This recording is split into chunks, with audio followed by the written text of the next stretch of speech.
Dear Kitty, Daddy, Mummy, and Margot can't get used to the sound of the Westertoren clock yet, which tells us the time every quarter of an hour. But I can. I loved it from the start, and especially in the night, it's like a faithful friend. I expect you will be interested to hear what it feels like to disappear. Well, all I can say is that I don't know myself yet. I don't think I shall ever really feel at home in this house. But that does not mean that I loathe it here. It is more like being on vacation in a very peculiar boarding house. July 11th, 1942, Saturday. Rather a mad idea, perhaps, but that is how it strikes me. The secret annex is an ideal hiding spot.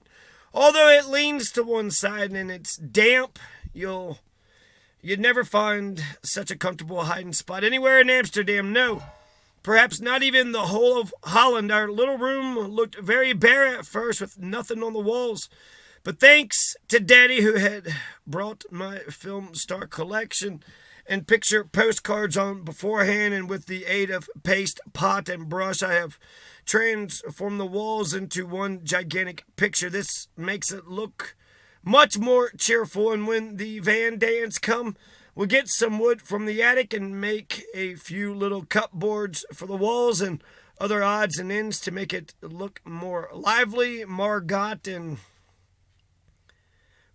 and Mummy, M-U-M-M-Y, Mummy, are a little bit better now. Mummy felt well enough to cook some soup for the first time yesterday, but then forgot all about it while she was downstairs talking, so the peas were burnt to a cinder and utterly refused to leave the pan. Mr.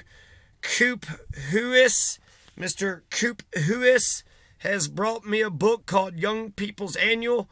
The four of us went to the private office yesterday evening and turned on the radio. I was so terribly frightened that someone might hear it that I simply begged Daddy to come upstairs with me.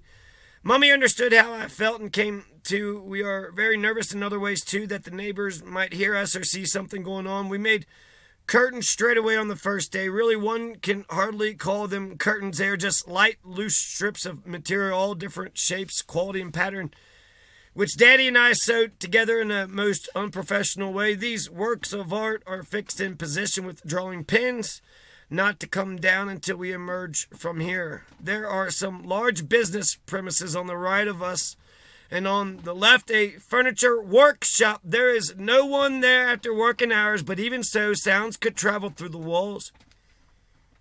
We have forbidden Margot to cough at night, although she has a bad cold, and make her swallow large doses of codeine.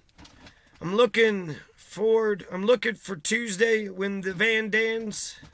I'm looking forward to Tuesday when the Van Dans arrive. It will be much more fun and not so quiet. It is the silence that frightens me. So in the evenings and at night, I wish, like anything, that one of our protectors could sleep here at night. I can't tell you how oppressive it is never to be able to go outdoors. Also, I'm very afraid that we shall be discovered and be shot. That is not exactly a pleasant prospect. We have to whisper and tread lightly during the day, otherwise the people in the warehouse might hear us. Someone is calling me. Yours truly, Anne Frank.